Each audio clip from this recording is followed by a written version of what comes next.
Je vous invite à ouvrir la Bible ce matin et on va lire un verset. Oh, je vais vous faire lire un petit peu plus, mais on va vraiment s'attacher à un verset. On ouvre dans le livre des Proverbes au chapitre 24. 24 et puis au verset 27.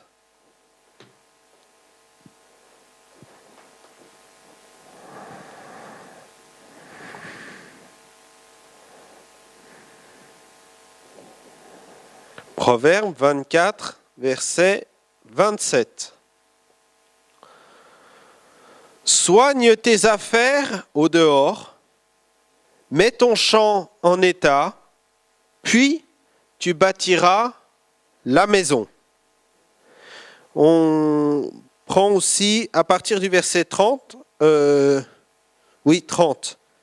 J'ai passé près du champ d'un paresseux et près de la vigne d'un homme dépourvu de sens, et voici, les épines y croissent partout, les ronces en couvrent la surface, et les murs de pierre étaient écroulés.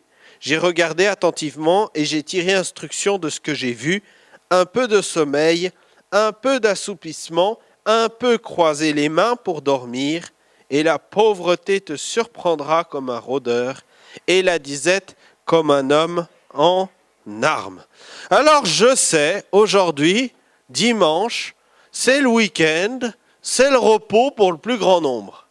Et pourtant, je vais vous parler de travail, parce qu'ici, on voit l'action du paresseux et la résultante de cette action, l'état que cela va apporter. Et effectivement, la foi, l'engagement avec le Seigneur est un travail, est un élément qu'il faut mettre jour après jour dans le travail, sur la table pour y retravailler et faire méditer, faire croître cette foi. Et dans ce verset 27, eh bien, il est question de soigner ses affaires au dehors, de mettre son champ en état, puis de bâtir ta maison. De trois étapes distinctes, de trois étapes qui nous parlent d'étapes dans notre marche spirituelle, qui nous parlent de progression nécessaire. On ne construit pas la maison comme cela, d'un coup de tête, avec une seule idée, mais il nous faut au préalable préparer notre vie. Alors en introduction, voilà, je dirais qu'il y a deux champs. Le champ du paresseux, on vient d'en lire les résultats, et voici les épines y croissent partout, les ronces en couvraient la face, et les murs étaient écroulés. Le champ plein de ronces, le champ qui ne ressemble à rien, le champ qui se laisse par lui-même vivre. L'agriculteur préfère être en vacances, un peu croiser les mains, un peu de sommeil, un peu d'assoupissement, et puis les choses reprennent leur cours naturel, et ça ne devient pas un champ, ça devient la jungle. Et puis il y a l'exemple dans la Bible d'un champ ou d'une vigne, celle de Naboth, qui était particulièrement réputée parce qu'elle était très belle, à tel point que le roi a eu une envie sur ce champ. Il a voulu l'acheter. Et Naboth, vous lirez cela à la maison dans 1 Roi 21, il a refusé. Surtout que dans ce champ, il y avait de la vigne. La vigne, c'est le symbole de la joie. Et le roi, il voulait faire un potager. Ah mais non, on n'enlève pas une vigne, quelque chose de précieux, pour en mettre des légumes. Et Naboth, il a dit non, parce que c'était la vigne dont il avait reçu cet héritage, transmis de famille. Cette vigne, elle avait de la valeur, ce terrain, son champ avait de la valeur à ses yeux. Et il a refusé. Alors le roi Akab, avec son épouse Jézabel, qui n'était pas vraiment une femme vertueuse, eh bien, a trouvé le moyen de mettre à mort Naboth et de se saisir du champ. Et la malédiction qu'elle a ainsi engendrée est retombée sur elle et sur son mari Akab, enfin du moins sur leurs enfants, mais sur Jézabel également. Et elle est morte de la mort qu'elle avait commis avec Naboth. Vous lirez tout cela dans 1 Roi 21. Mais ce champ était envieux, ce champ était enviable. Et le roi a eu à l'égard de cet homme Naboth une envie. Or, la Bible nous dit, tu ne convoiteras pas la femme de ton prochain, tu ne désireras point la maison de ton prochain, ni son champ. Et il ne s'agit pas, bien sûr, dans ce que nous allons voir, d'y trouver un moyen de se comparer les uns aux autres en disant « Oh, sa vie est bien meilleure que la mienne, il a bien plus de chance, bien plus de réussite que moi. » Parce que si nous entrons dans ce schéma-là, alors nous allons soit nous justifier parce que nous trouvons pire que nous, soit, au contraire, nous sentir accusés et nous culpabiliser parce que nous trouvons également meilleurs que nous. Il n'y a que le champion du monde d'une discipline qui peut dire « il n'y a pas meilleur que moi ». Et ça ne dure qu'un temps, parce que généralement l'année d'après, il y a meilleur que lui. Meilleur que nous, dans certains domaines, nous trouverons toujours, et pire que nous trouverons toujours. Donc il ne s'agit pas de se comparer les uns aux autres, et sinon on entre dans ce schéma de prêter envie à, de désirer devenir comme lui, quitte à le lui piquer. Il ne s'agit pas de cela, mais il s'agit de placer notre vie sous le regard de la parole et d'y trouver ce désir d'y construire quelque chose de stable, de pérenne, quelque chose qui va tenir dans le temps, malgré les difficultés, quelque chose qui va rendre gloire à celui qui, pour finir, est le maître de notre vie, Jésus-Christ. Et même la vie, il nous l'a confiée. Il nous a donné la gestion de notre corps, donné la gestion de notre temps. Mais un jour, il nous faudra lui rendre des comptes de tout cela. Alors, ces deux types de chants. Alors, chacun répond dans sa propre conscience, mais j'ose poser la question, quel chant voulez-vous être? Quelle vie voulez-vous être? Celle du paresseux ou celle de Naboth? Celle qui reflète l'amour de l'agriculteur pour son champ ou celle de celui qui dit « Oh, on verra demain » et la pauvreté te surprendra si c'est ainsi, comme on l'a lu dans ce proverbe. Alors j'aimerais prendre ce premier point, voilà, qui nous dit, premier passage, qui nous dit « Soigne tes affaires au dehors ». C'est comme ça que Second l'a traduit, mais dans d'autres versions, il est plutôt dit « Prépare, organise tes affaires, gère ces affaires, cette vie-là, gère-la d'une manière intelligente. » Jésus dira concernant un homme qui voulait construire une tour, « Car lequel de vous, s'il veut bâtir une tour, ne s'assied d'abord pour calculer la dépense et voir s'il a de quoi la terminer, de peur qu'après avoir posé le fondement, il ne puisse l'achever et que tous ceux qui le verront se mettent à le railler en disant « Cet homme a commencé à bâtir et il n'a pu achever. » Quelle illusion de croire que l'on peut par nous-mêmes arriver à achever. Il va nous falloir de l'aide. Il va nous falloir des ressources. Il va nous falloir à un moment donné s'arrêter. D'ailleurs, aujourd'hui, si vous allez voir le banquier et vous dites « Bonjour, monsieur le banquier, j'ai un super projet d'une belle villa avec vue sur le lac. Regardez, j'ai même le plan. » Le banquier va vous dire « Ok, ça coûte combien ?» « Oh là là, je ne sais pas, écoutez, on verra. » Oh, ça ne me suffit pas ça, monsieur. Bon, on va dire, allez, 2 millions pour être large. Bon, ben c'est bien. Et vous apportez combien? Apporter? Mais je pensais que c'est vous qui allez me donner tout ce que j'avais besoin. Le banquier va rigoler, évidemment. Imaginez-vous, il faut venir avec un financement très sûr. Il faut avoir des garanties, il faut avoir un emploi sûr et certain. Et après, selon tous ces critères, le banquier va bien peut-être envisager l'hypothèse de peut-être vous prêter quelque chose. Et quand il aura mis tous les garants de son côté, toutes les sécurités, alors il sera prêt à investir. Mon frère, ma sœur, il ne s'agit pas d'aller voir un banquier pour investir dans la foi. Mais il s'agit nous-mêmes de réaliser qu'il nous faut placer toutes les garanties, tous les garants nécessaires dans notre propre conscience pour investir dans cette vie par la foi avec Jésus-Christ. Car tôt ou tard, il y aura un créancier qui va venir titiller notre foi et qui va nous placer, entre guillemets, des pots de banane pour dire « Mais où en es-tu ? Es-tu vraiment sûr d'être pardonné ? Es-tu vraiment sûr d'être fidèle ? As-tu vraiment tout payé ?» Ce créancier est un créancier malhonnête. Ce créancier est un créancier plein de ruses.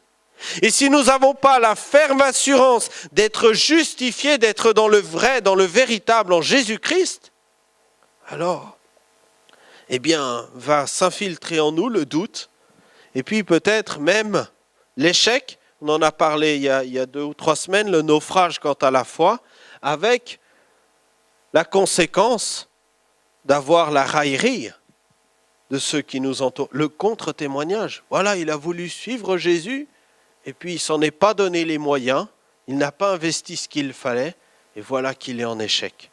Et cela fait du tort à la fois pour nous, mais encore plus pour Jésus, bien que Jésus n'ait rien à se prouver, et que celui qui utiliserait ce moyen-là pour se justifier à l'égard du Seigneur en disant « Regarde, lui, il t'a suivi, puis il a fait un échec », ne cherche qu'un prétexte pour s'éloigner de la face du Seigneur. Mais il faut mesurer l'amplitude, l'importance de la tâche qui nous est placée devant. Et puis, un deuxième point, c'est celui d'anticiper comme la femme vertueuse. Vous connaissez ce proverbe 31 qui nous parle de cette femme vertueuse.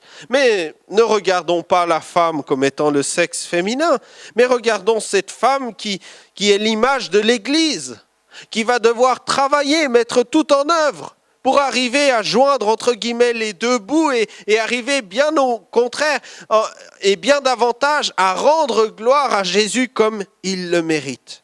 Et il nous est dit dans ce verset 16, « Elle pense à un champ et elle l'acquiert, du fruit de son travail, elle plante une vigne. » Elle a pensé, elle a acquis, elle a planté, elle a entretenu.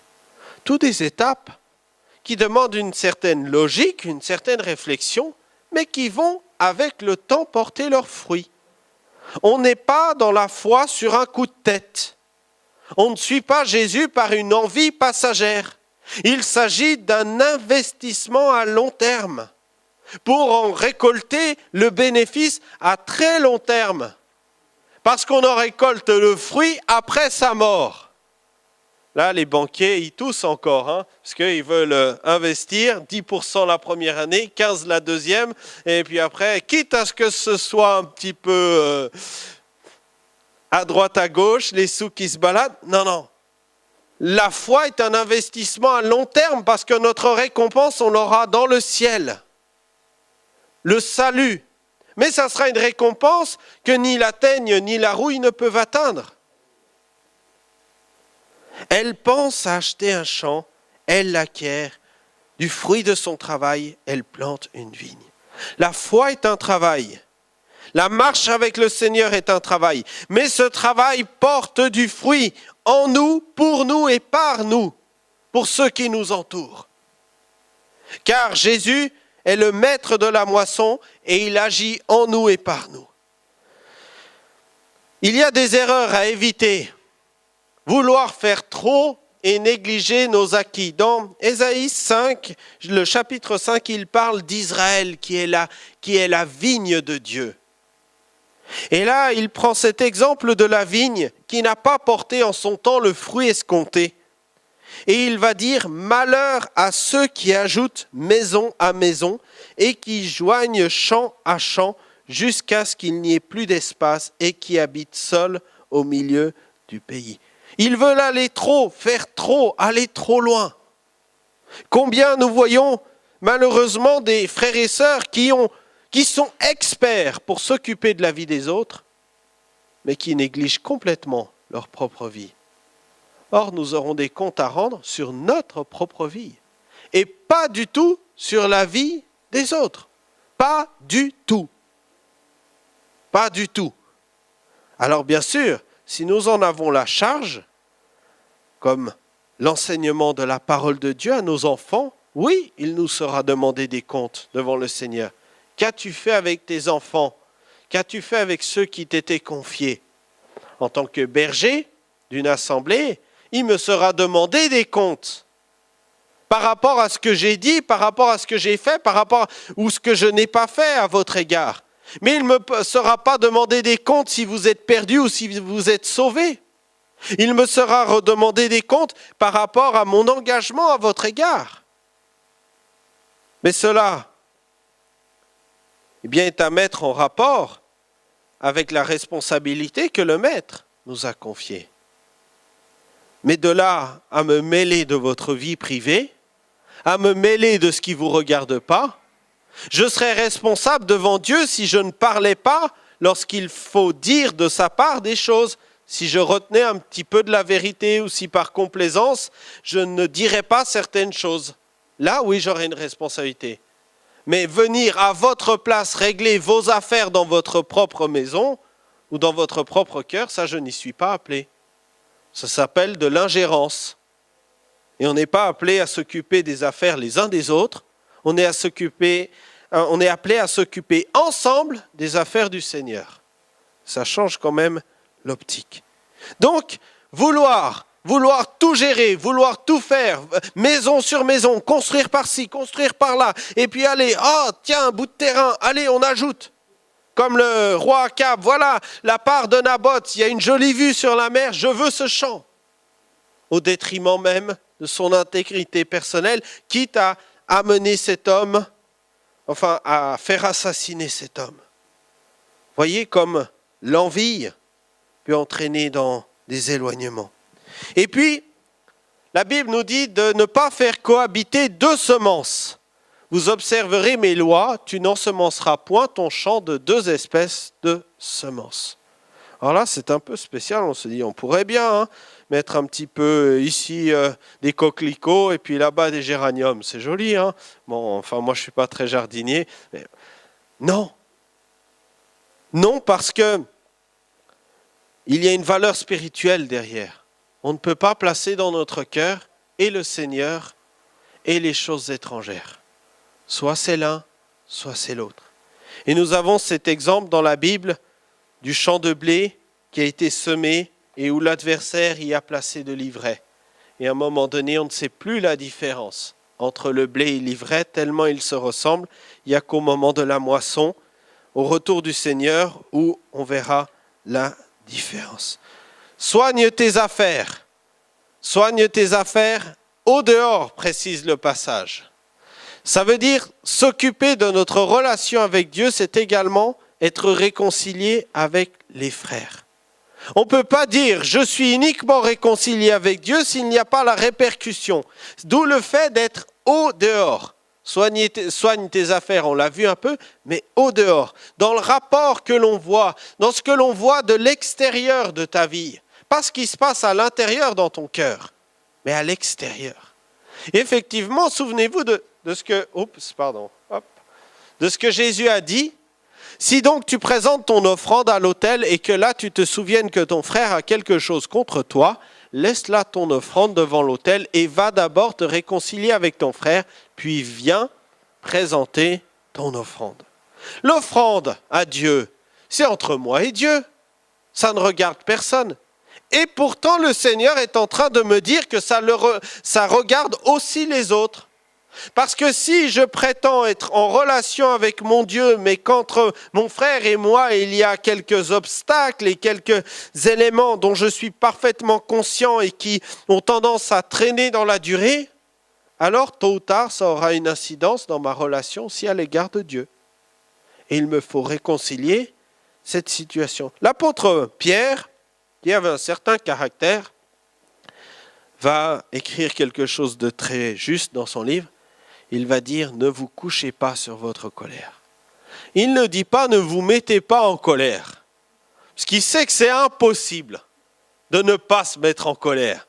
Oh, la nature humaine, ça y est. Ça veut pas dire par là que je justifie la colère ou les excès de colère, pas du tout. Mais il dit ne vous couchez pas. Ça veut dire que cela n'engendre pas avec le temps, avec un manque de réconciliation, des racines d'amertume qui vont finir par séparer, par couper le corps de Christ. Alors, il ne faut pas non plus rentrer dans une attitude religieuse qui consisterait à un examen très profond et très religieux, de dire est-ce que lui, je lui aurais pas fait du mal et peut-être est-ce qu'il m'a pas fait un peu de mal et puis parce que là on est à nouveau dans une relation qui n'est pas saine. Mais il s'agit dans sa conscience, en âme et conscience comme l'on dit, de pouvoir apporter devant Dieu notre offrande, sachant très bien que nous sommes réconciliés les uns avec les autres, ou du moins que nous faisons tout pour l'être. L'apôtre Pierre dira « Soyez en paix avec les hommes, autant que cela dépende de vous. » Si quelqu'un nous veut du mal, il nous veut du mal. S'il n'y a pas possibilité de se réconcilier, il faut attendre et tendre la perche jusqu'à ce que cela soit possible. Mais notre part, il faut l'accomplir avec fidélité. Soigne tes affaires au dehors. Le deuxième point, c'est réparons ce qui peut l'être, c'est-à-dire, dans ces relations, de soigner ces relations, oui, il nous faut réparer ce qui peut l'être. Si un homme fait du dégât dans un champ ou dans une vigne et qu'il laisse son bétail paître dans le champ d'autrui, il donnera en dédommagement le meilleur du produit de son champ et de sa vigne. Avec la repentance, il y a aussi le moyen, entre guillemets, de dédommager. C'était dans la loi. Il faut que ça se fasse de tout cœur aussi dans le Seigneur. Reconstruire ensemble et faire ce que nous pouvons, sachant que Jésus fera le reste, parce que c'est lui-même le meilleur produit du champ qui fut payé à notre place. En reprenant ce verset, j'image la croix où Jésus a tout payé. Là où nous, on ne pouvait pas payer, même par le don de notre vie, le coût du rachat de notre péché, Jésus l'a fait. Il a été le meilleur produit du champ de Dieu qui a payé à notre place. Et en cela, il est l'image. Donc, mets ton champ en état. C'est le deuxième point dans ce passage. Quel est l'état de notre champ ou quel est l'état de notre cœur ? Proverbe 12, 11, celui qui cultive son champ est rassasié de pain, mais celui qui poursuit des choses vaines est dépourvu de sens. On en revient à ce travail du champ, cette persévérance dans ce champ. Quel est l'état de notre cœur? Quel est l'état de notre champ? Il faut se poser régulièrement cette question afin d'être clairement orienté dans notre marche à l'égard du Seigneur. Si on ne se pose pas cette question, on finit par s'aveugler soi-même et se laisser désabuser, peut-être se mentir à soi-même. Ce terme existe dans la Bible, se mentir à soi-même, se laisser désabuser. Mais à l'égard de la parole, dans quel état est le champ de mon cœur? L'ennemi, j'en ai un peu parlé, lui, il va vouloir semer de l'ivraie. Vous connaissez cette parabole, Matthieu 13. Voilà le maître qui sème un champ et puis l'ennemi vient pendant la nuit y semer la mauvaise semence. N'oublions pas qu'il y a un adversaire dans notre âme qui va vouloir semer, même chez nos enfants. Et vous ne pouvez rien y faire, si ce n'est leur apprendre ce qu'est la vraie semence avant que l'ivraie ne vienne.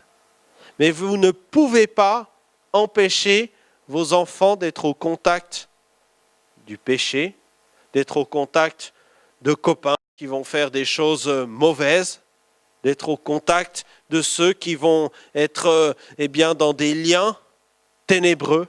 Ils vont à l'école, ils sortent, ils vivent. Et nous-mêmes, nous avons été au contact, mais un jour, il nous a fallu faire un choix, de même qu'il faut préparer nos enfants à faire ce choix, et non pas essayer de les protéger systématiquement. Mais lorsqu'ils font leur propre choix dans leur conscience, c'est eux-mêmes qui refusent à l'adversaire la possibilité d'y semer quelque chose. Mais sinon, ça voudrait dire qu'il faut veiller sur nos enfants 24 heures sur 24, 7 jours sur 7, et là, je vous souhaite bonne chance. Parce que tôt ou tard, ils trouveront le moyen d'esquiver. Quand ils ont 3 ans, ça va. Quand ils ont 6 ans, c'est plus difficile. Puis alors, quand ils en ont 15, bonne chance. Ou alors, vous les attachez à un arbre dans la montagne, puis vous allez juste les nourrir tous les jours. Et combien même vous faites ainsi, ça n'empêchera pas dans leur tête d'y placer les choses parce que le péché est en eux. En eux. C'est déjà là. Alors semons rapidement. N'attendons pas qu'ils deviennent grands pour leur parler des choses du Seigneur. Préparons la terre de leur cœur est là, elle est molle, elle est malléable lorsqu'ils sont jeunes. Plaçons-y la parole de Dieu, plaçons-y, vous les mamans, vous les papas, lisez des histoires de la Bible à vos enfants, faites-leur connaître ces choses, instruisez-les, instruis ton enfant. C'est là où la graine est semée avant que l'ivraie ne le soit, et pourtant elle va venir. Il nous est question également dans Matthieu 13 de cette parabole. Le royaume des cieux est semblable à un grain de sénévé qu'un homme a pris et semé dans son champ. C'est la plus petite de toutes les semences, mais quand il a poussé, il est plus grand que les légumes et devient un arbre, de sorte que les oiseaux du ciel viennent habiter dans ses branches. Laissons la foi porter ses fruits. Le petit grain, le petit départ, le petit commencement, qui semble insignifiant. Mais parce que c'est Jésus qui va le semer, alors il va porter du fruit bien au-delà des légumes, bien au-delà de tous ces fruits et légumes. Et on en revient un petit peu à cette image du champ mince, j'ai oublié son prénom, que j'ai cité au départ. Naboth, voilà, du champ de Naboth, où il y avait le vrai fruit, la vigne qui met des années à pousser. Et le roi voulait faire un potager, ce qui rapporte du fruit rapidement. Il ne s'agit pas de porter du fruit rapidement, il s'agit de porter du fruit et du fruit qui demeure, qui met du temps à être macéré, à s'élever, mais qui persévère dans le temps. Souvent on veut tout de suite, et pour nos enfants aussi à l'égard du Seigneur, voilà, on les voit avancer un petit peu et puis on veut les pousser. Laissez le Seigneur faire son œuvre avec... Excusez-moi, mais pour vous, il a fallu combien de temps? Il a fallu combien de temps? Même moi qui suis né dans une famille chrétienne, il a fallu que j'attende 13, 14, 15 ans pour m'engager moi-même. Et puis après, il a fallu que je fasse mes propres expériences pour être baptisé du Saint-Esprit. Et quand ça a été ainsi, il a fallu que je fasse mes propres expériences dans le service. Et aujourd'hui, je suis toujours à l'école de Dieu. Et je dis merci Seigneur pour ta patience envers moi. Et pour la patience de mes parents aussi, qui ont subi quelques choix douloureux. Pour ceux qui les connaissent depuis quelques années, vous savez, oh là là, bon, le petit jeune, hop, il s'en va, il sert le Seigneur, et il quitte la maison, oh là là, un peu tout fou, tout flamme. Oui, mais c'était l'école de Dieu. Et au travers de cela, j'ai appris. Et il a fallu, de la part de mes parents, accepter aussi ce temps. Acceptons que cela prenne pour que le fruit puisse être porté avec le temps. Et puis le dernier point, puis tu bâtiras ta maison. Parce que c'est là qu'il faut qu'on arrive quand même. Avoir un champ bien propre, mais rien construire dessus, c'est dommage. Nous sommes ouvriers avec Dieu, vous êtes le champ de Dieu, l'édifice de Dieu. Un édifice spirituel construit ensemble, construire avec Dieu. Pas construire à la place de Dieu, mais avec lui. Et puis, défricher des champs nouveaux. J'aime ce passage d'Osée, mais il y a aussi dans Jérémie où il est question de cela, et puis même dans certains psaumes, semez selon la justice, moissonnez selon la miséricorde, défrichez-vous un champ nouveau. Il est temps de chercher l'Éternel jusqu'à ce qu'il vienne et de répandre pour vous la justice.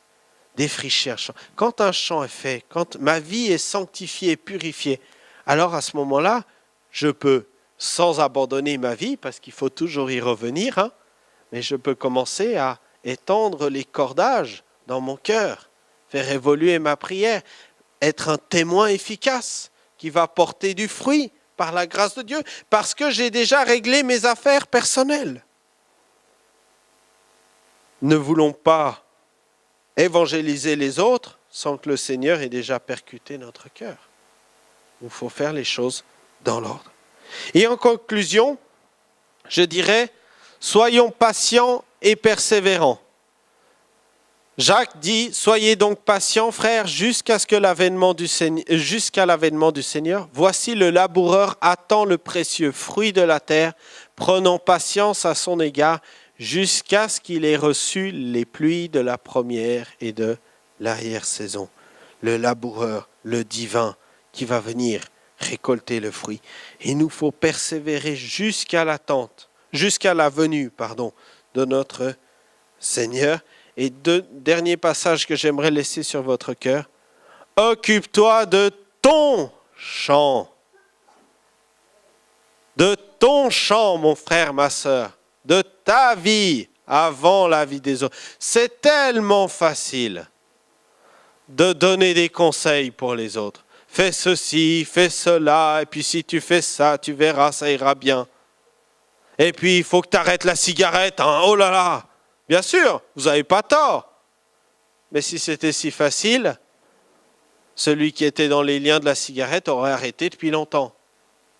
Il vous attendait pas. Il n'attendait pas votre conseil pour prendre conscience qu'il lui fallait arrêter la cigarette. Je prends cet exemple, mais comme n'importe quel autre. Occupe-toi de ton champ. Car, Jésus nous dit dans Matthieu, alors de 2 hommes qui seront dans un champ, l'un sera pris et l'autre laissé. Pourtant, ils travaillent tous les deux. Pourtant, le champ, c'est le même. Mais c'est personnel, c'est individuel, c'est pour soi-même. C'est le salut que nous recevons par Jésus-Christ. Ce matin, je n'ai pas pris la Sainte Seine pour quelqu'un d'autre. Il y a une dérive d'origine chrétienne où on se fait baptiser pour ceux qui sont morts. Mais en quoi est-ce que je peux engager la conscience d'un mort à suivre Jésus? Mais quelle folie! C'est personnel. C'est un engagement personnel et individuel. Et nos enfants, tant qu'ils ne sont pas eux-mêmes dans cette décision à l'égard de Jésus, considérons qu'ils sont inconvertis. Considérons qu'ils n'ont pas encore fait ce choix et prions pour leur salut. C'est cela qu'il faut demander. Pas uniquement qu'ils soient gentils, puis qu'ils aient un bon professeur, et puis qu'ils disent merci. Bien sûr, c'est important tout cela. Mais prions pour leur salut. Il faut qu'ils soient sauvés. Il faut qu'ils soient conscients personnellement de leur péché, de leur culpabilité à l'égard de la croix de notre Dieu, et qu'ils puissent ainsi pleurer sur leur salut, pleurer du moins sur leur péché afin d'obtenir le salut qui est en Jésus. Occupons-nous, occupe-toi mon frère, ma sœur, de ton champ, de ta vie. En tout cas, je sais pour moi qu'il y a déjà suffisamment de travail pour moi-même à m'occuper de mes oignons, à regarder dans mon assiette. Hein? Comme on dit là, les enfants, ah, il a plus que moi, il a moins que moi, le patati, et puis l'autre, il a plus. Ah, occupe-toi de ton assiette. Sois déjà reconnaissant de ce que tu as. Mange déjà ce que tu as. Et puis s'il y a encore faim, après on a moyen de te redonner, bien sûr. S'occuper de soi. Et ne pas être les avocats ou les justiciers des autres. Chacun rendra compte pour lui-même devant le Seigneur. Et le Seigneur a, par son esprit, la capacité de révéler à chacun la nature de son péché. Et quand c'est l'esprit qui le fait, qui révèle à un homme, à une femme, ce qu'il a besoin de réformer dans sa vie, alors c'est parfaitement fait. Cela ne provoque aucune frustration, mais au contraire, ça le conduit au salut, à la repentance sincère et honnête devant notre Seigneur. Béni soit le nom de notre Dieu, que nous puissions, le glorifier au travers de nos vies. Merci Seigneur parce que tu nous invites à construire avec toi, à construire pour toi, mais tu nous invites également à préparer nos affaires, à régler celles qui sont en dehors, à régler celles qui sont à l'intérieur de nous et à construire. Merci parce que nous avons cette espérance éternelle de ton retour. Nous savons que notre travail n'est pas vain dans le Seigneur, mais qu'au contraire, en son temps, il porte son fruit. Et nous avons besoin d'être renouvelés dans ta grâce pour persévérer dans tes voies. Merci Seigneur Jésus parce que tu as su être l'exemple de celui qui s'occupait de sa vie et qui après a su s'occuper d'une manière juste de la vie des autres parce qu'il était lui-même juste. Tu étais toi-même juste Seigneur. Oui Seigneur, aide-nous à nous occuper de nous et puis après Seigneur, aide-nous à nous occuper des autres. Sans jugement, mais avec amour, nous supportant les uns les autres, priant les uns pour les autres, persévérant ensemble, afin que la gloire de Christ soit manifestée. Béni soit ton nom pour ta parole ce matin. Amen.